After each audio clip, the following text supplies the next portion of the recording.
चलिए आज हम एक्सरसाइज 8.1 का सवाल नंबर 7 लगाते हैं। इसमें हमें दिया हुआ है ABCD एक समचतुर्भुज है। ये जो चतुर्भुज ABCD दिया हुआ है ये क्या है? समचतुर्भुज है। अगर ये समचतुर्भुज दिया गया है तो ये क्या होगा, इसकी चारों भुजाएं क्या होंगी, आपस में बराबर होंगी, क्योंकि समचतुर्भुज की चारों भुजाएं बराबर होती हैं।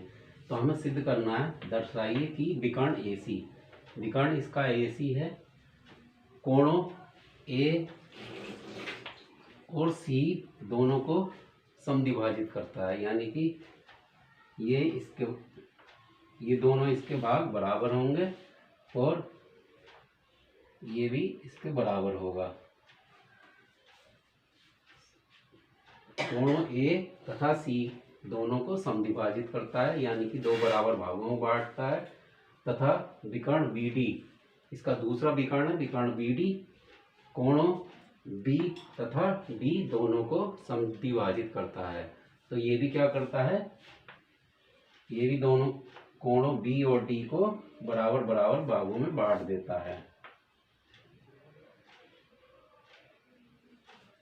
तो हमें ये सिद्ध करना है दोनों चीजें कि ये विकर्ण AC क्या करता है, कोण A तथा कोण C को बराबर भागों में बांट देता है। तो हम क्या करेंगे, इन दोनों ये सारे कोणों के नाम लिख लेते हैं। कोण 1, कोण 2, कोण 3, कोण 4, कोण 5, कोण 6, कोण 7 और कोण 8। तो हमें क्या सिद्ध करना है, कोण 1 और 2 बराबर होंगे और कोण 3 और 4 भी बराबर होंगे। तो हमें दिया क्या गया है वो पहले हम लिख लेते हैं। हमें दिया है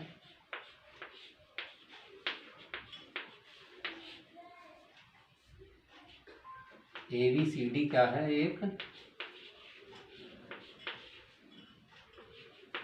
समचतुर्भुज है।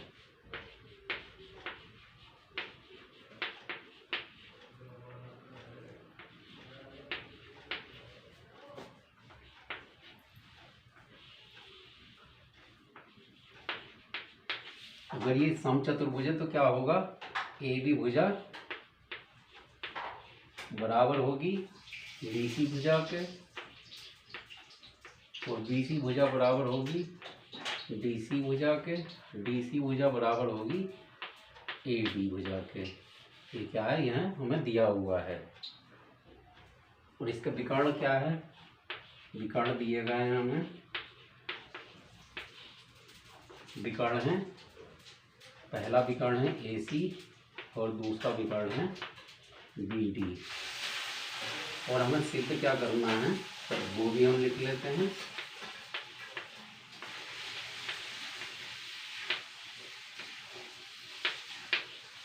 हमें सिद्ध करना है कोण 1 बराबर कोण 2 के, क्योंकि ये समद्विभाजित करता है, और कोण 3 बराबर कोण 4 के। और ये जो दूसरा भाग है इसका दूसरा विकर्ण भी क्या करता है, कोण B और D दोनों कोणों को समद्विभाजित करता है, यानी कि इसमें भी हमें क्या सिद्ध करना है, कोण 5 बराबर कोण 6 के और कोण 7 बराबर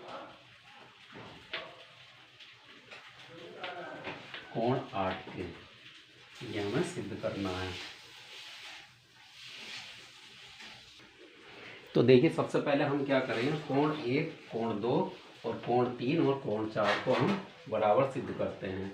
अब देखिए कोण 1, कोण 2 और कोण 3 और कोण 4 को अगर हमें बराबर सिद्ध करना है तो ये क्या करेंगे, हम इसमें दो त्रिभुज बन रहे हैं, इन चार कोणों को लेकर के। वो कौन कौन से त्रिभुज है, त्रिभुज ABC और त्रिभुज ACD।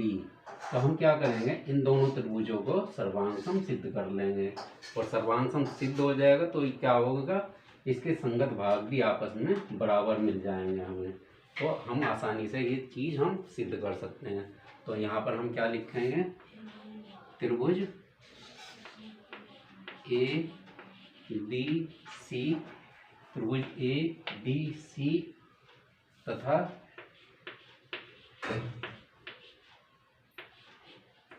त्रिभुज सी डी ए।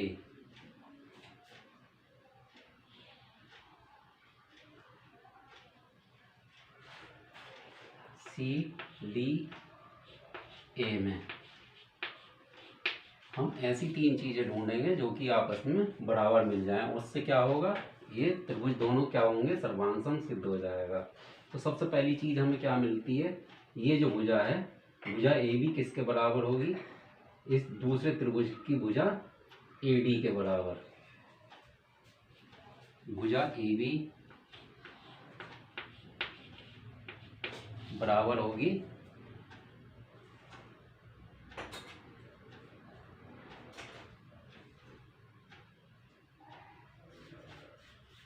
भुजा ए डी के। और इसका कारण क्या लिखेंगे, क्योंकि ये क्या है, चतुर्भुज समचतुर्भुज की भुजाएं हैं। ये क्या है, समचतुर्भुज की भुजाएं हैं। और समचतुर्भुज की भुजाएं क्या होती हैं, बराबर होती है। चारों भुजाएं बराबर होती हैं।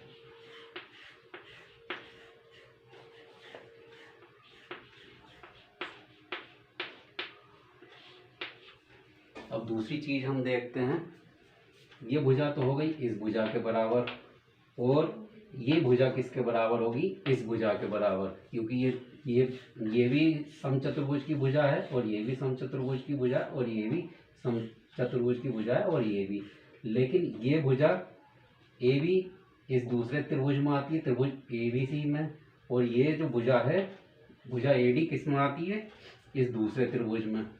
तो क्या होगा, ये भी आपस में क्या होंगी, बराबर होंगे। तो हम क्या लिख सकते हैं, भुजा बी सी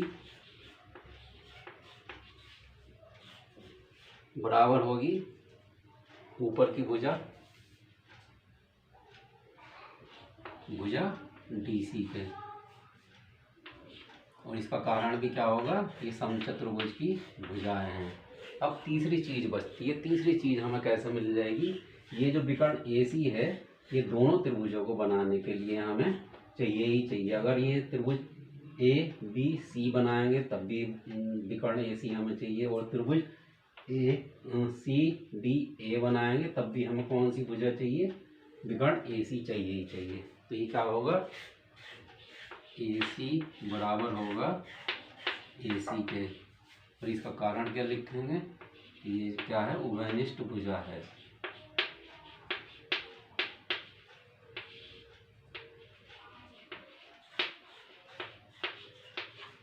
तो इस प्रकार क्या हुआ, हमारा जो ये त्रिभुज ए बी सी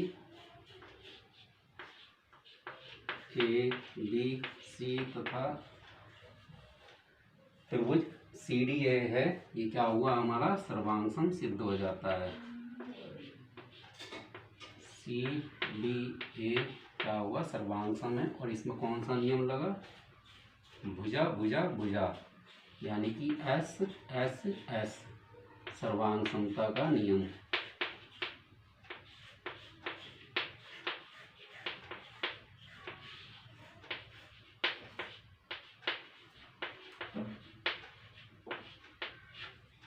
तो देखिए, अगर ये दोनों त्रिभुज हमारे ऐसे अलग बना करके एक बार देख लेते हैं, ए बी सी डी, ये दोनों त्रिभुज ए बी सी और त्रिभुज ए सी डी है, ये नाम हमने अलग अलग लिख रखे हैं। ये क्या हुए, दोनों सर्वांग सिद्ध कर दी। तो इसके क्या होंगे, संगत भाग भी बराबर हो जाएंगे। ये कोण 1 है, ये कोण 2 है, ये कोण 3 है, और ये कोण 4 है।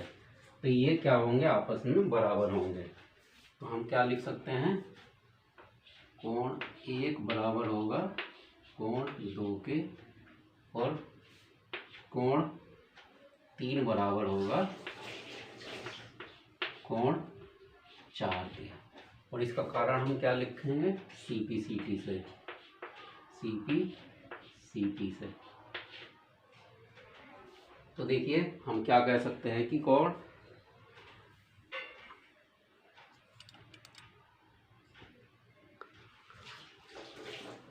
ये अगर कोण हमने दोनों बराबर सिद्ध कर दिए तो हम क्या कह सकते हैं, विकर्ण। अतः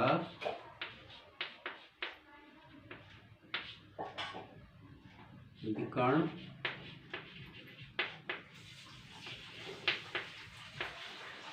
AC कोण कोणों A तथा C को समद्विभाजित करता है।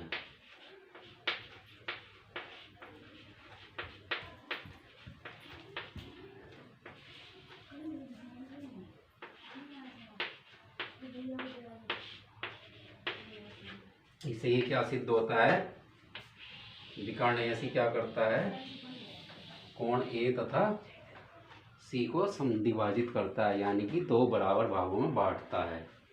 तो चलिए अब इसका दूसरा भाग करते हैं, जो कि है हमारा कोण। हमें क्या करना है, कोण 5 और 6 और 7 और कोण 8 को भी हमें बराबर सिद्ध करना है। अब देखिए हमें कोण 5 कोण 6 को बराबर सिद्ध करना है और कोण 7 और कोण 8 को बराबर सिद्ध करना है। हमने ये दूसरी फिगर बना ली। अब देखिए ये जो कोण है हमें कौन कौन से त्रिभुज में मिलते हैं, त्रिभुज ABD और त्रिभुज CBD में।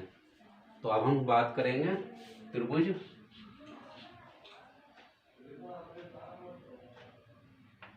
ABD में, D तथा त्रिभुज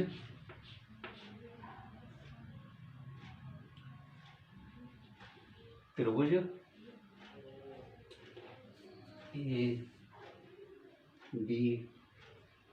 में और CDB में हम क्या करेंगे। अब जैसे कि हमने पहले किया था कि उन दोनों त्रिभुजों को हमने क्या करा था, सर्वांग सिद्ध करा था। अब इसी तरह क्या करेंगे, इन दोनों त्रिभुजों को भी सर्वांग सिद्ध कर देंगे।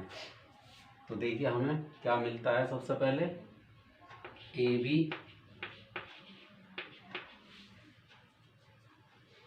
AB भुजा किसके बराबर मिल जाएगी हमें, इस भुजा BC के।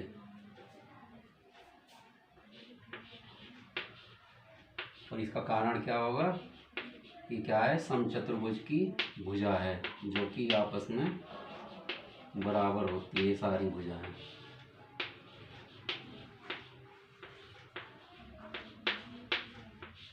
ये क्या है, समचतुर्भुज की भुजाएं हैं। ये AB भुजा होगी बराबर BC के और DC भुजा बराबर होगी AD के। DC भुजा बराबर होगी AD के। ये भी क्या है, समचतुर्भुज की भुजाएं हैं जो कि आपस में बराबर होंगी। अब देखिए तीसरी चीज हमें विकर्ण BD मिलता है जो कि दोनों त्रिभुजों को बनाने के लिए चाहिए ही चाहिए। तो इसके लिए हम क्या लिखेंगे, BD बराबर होगा BD के। तो इसका कारण लिखेंगे हम, ये क्या है, उभयनिष्ठ भुजा है। तो इस प्रकार हम क्या कह सकते हैं, त्रिभुज ABD सर्वांग सम है त्रिभुज CDB के। और कौन सा नियम लगता है इसमें, भुजा भुजा भुजा, S सर्वांग समता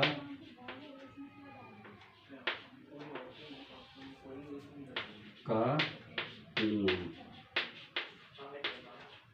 इससे क्या होता है, ये सर्वांग सम सिद्ध होता है दोनों त्रिभुज। तो अब देखिए अगर ये दोनों त्रिभुज क्या हैं, सर्वांग सम है, तो इसके क्या संगत भाग भी क्या होंगे, बराबर होंगे। और कोण 7 कोण 8 का संगत भाग है और कोण 5 क्या है, कोण 6 का संगत भाग है दूसरे त्रिभुज का। तो हम क्या लिख सकते हैं, कोण 5 बराबर होगा कोण 6 के, और कोण 7 बराबर होगा कोण 8 के। तो इसका कारण क्या लिखेंगे, CP CT से क्या होता है, संगत भाग, सर्वांग समत्रिभुजों के संगत भाग भी क्या होते हैं, बराबर होते हैं। अतः सिद्ध होता है कि कोण विकर्ण, तो हम क्या लिखेंगे, अतः विकर्ण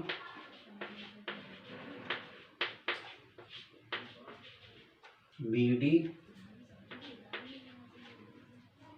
कोण B तथा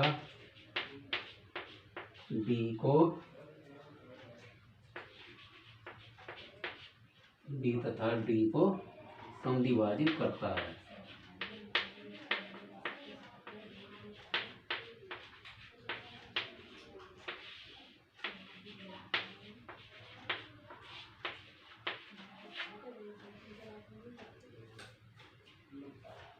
तो इस वीडियो में इतना ही, अगली वीडियो में हम अगला सवाल लगाएंगे। धन्यवाद।